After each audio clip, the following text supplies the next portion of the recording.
The story that you are about to hear is a compilation of documented true facts, featuring characters, events, or places that has played a role in shaping history.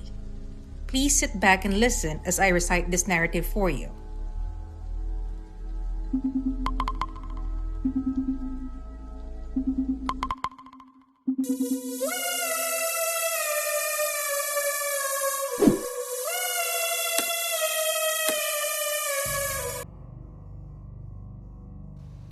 The Pearl High School shooting was a school shooting that occurred on October 1, 1997 in Pearl, Mississippi, United States. The gunman, 16-year-old Luke Woodham, killed 2 students and injured 7 others at his high school. Before the shooting at Pearl High School began, Woodham stabbed and bludgeoned his mother to death in his home. He is serving life in prison. Luke Woodham was born on February 5, 1981. As a toddler, Luke was adorable. A blonde-haired, blue-eyed bundle of energy who had an active imagination and loved to read. By the time he started kindergarten, however, Luke was somewhat overweight and needed thick glasses to see. Mary Ann Woodham dressed him each day in clothes that looked old-fashioned, and she kept his hair so closely cropped that it made him look as if he had a receding hairline. Looking like a little old man, he was an easy target for bullies at school, and he would endure their insults throughout his entire school career. Luke's home life was far from ideal. His parents would often fight, and their screaming matches terrified him. They divorced when he was 8, and Luke's father made no effort to stay in contact with his children. Luke was convinced that he was to blame for the failure of his parents' marriage, and he sank into a deep depression. It's not common for a child so young to experience serious depression like this, but Luke's mother does not appear to have noticed that there was anything wrong with her youngest son. Luke and his older brother did not get along with each other, adding to his stress at home.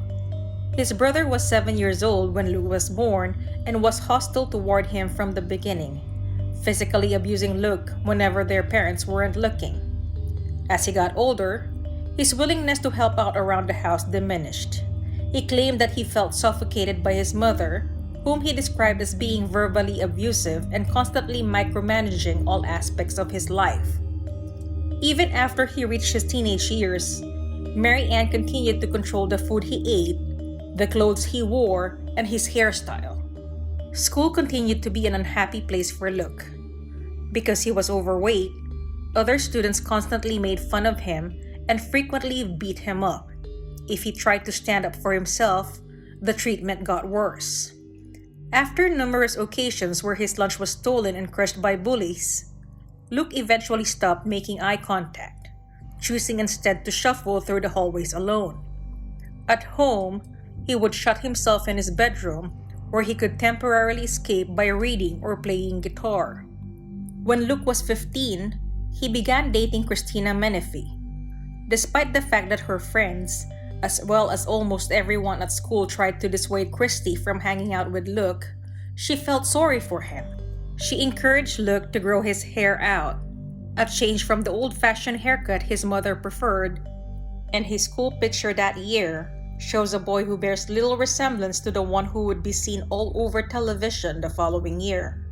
Unfortunately for Luke, Christy soon grew tired of certain aspects of their relationship. Whenever Luke would come over to her house to visit her, his mother insisted on coming with him. She soon tired of Luke's controlling and unstable nature, as well as his overbearing mother. When Luke began getting angry with her if she didn't call him at a certain time each day, Christy decided she didn't want to see him anymore.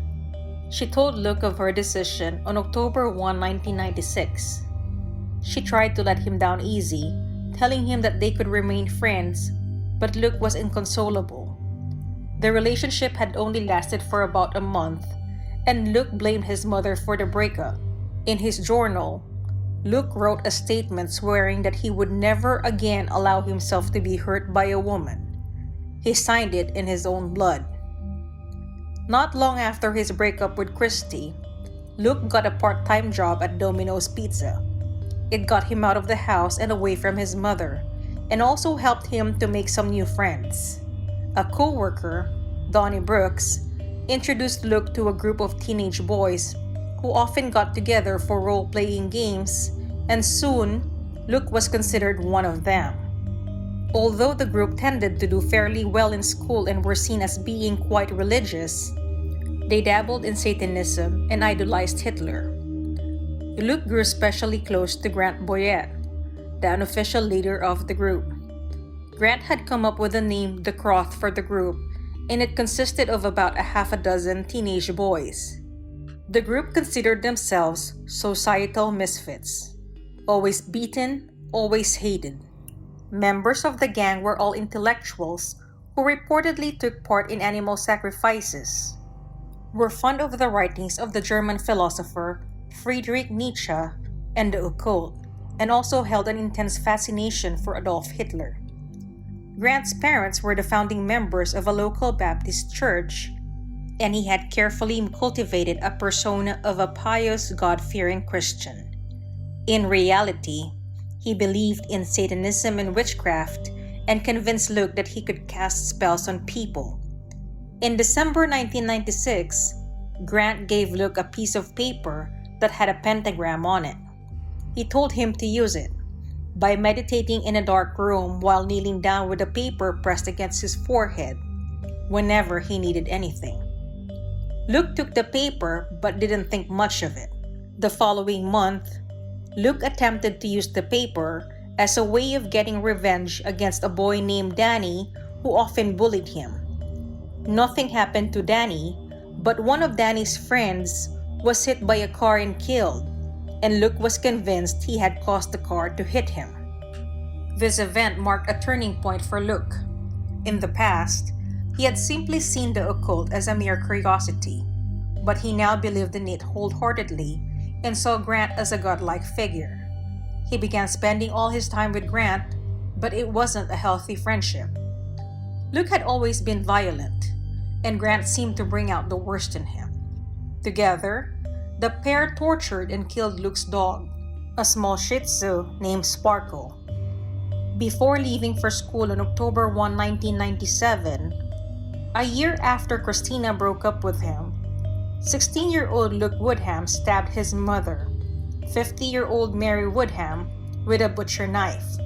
She was stabbed 7 times, leaving her to die on the floor of her brick ranch home in Pearl, Mississippi. Following this attack on his mother, Luke drove the family car to Pearl High School where he was a junior. Wearing a blue trench coat to conceal the rifle he was carrying, Woodham entered the school and fatally shot Lydia K. Dew and Christina Menefee, his former girlfriend. Luke then went on to wound 7 others before leaving, intending to drive off campus and conduct another shooting at the nearby Pearl Junior High School. The school's assistant principal, Joel Myrick, retrieved a .45 caliber semi-automatic pistol from his truck and, spotting Woodham attempting to flee the parking lot after the shooting, shouted for him to stop. Luke wasn't a skilled driver. He had never driven before that morning, and he almost immediately lost control of the car. Another student saw what was happening, and he blocked the path so that Luke couldn't drive off.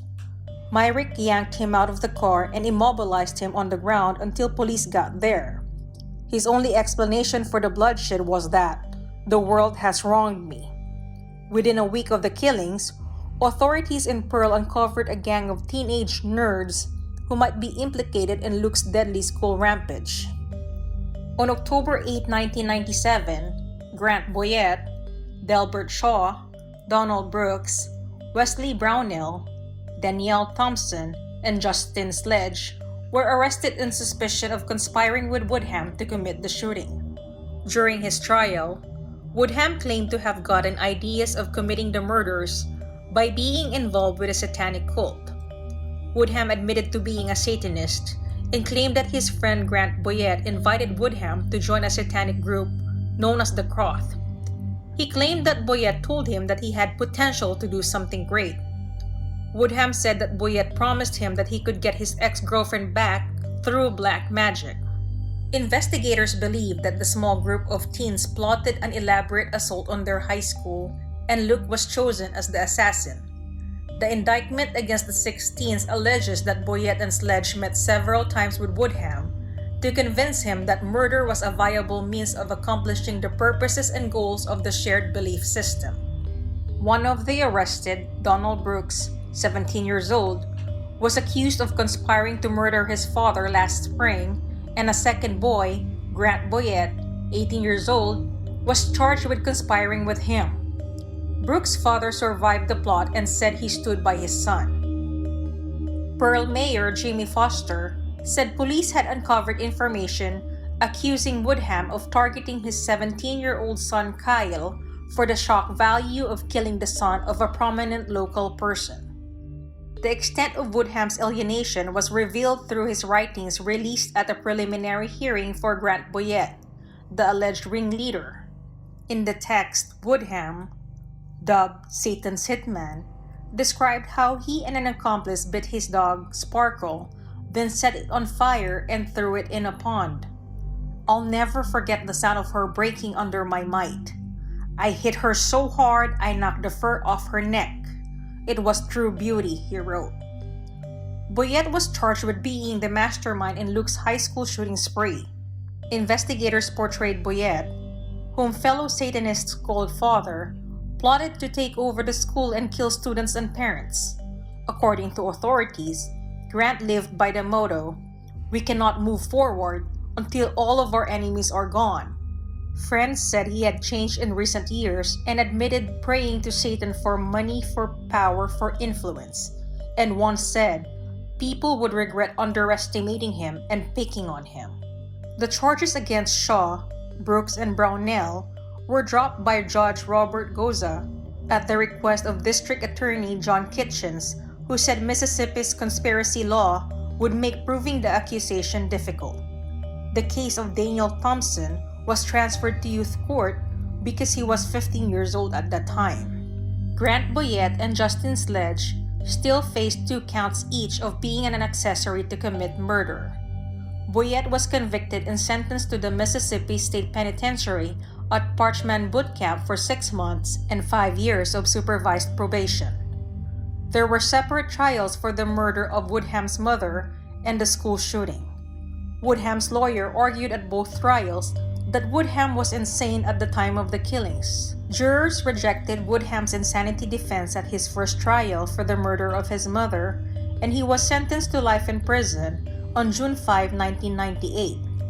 His second trial took place on June 12, and he was found guilty of 2 counts of murder and 7 counts of attempted murder, with the jurors once again rejecting the insanity defense. He was given 2 life sentences for the murders and 7 20-year sentences for his attempted murder convictions. He is currently serving 3 life terms plus an additional 140 years in prison. He will be eligible for parole in 2046 when he is 65 years old.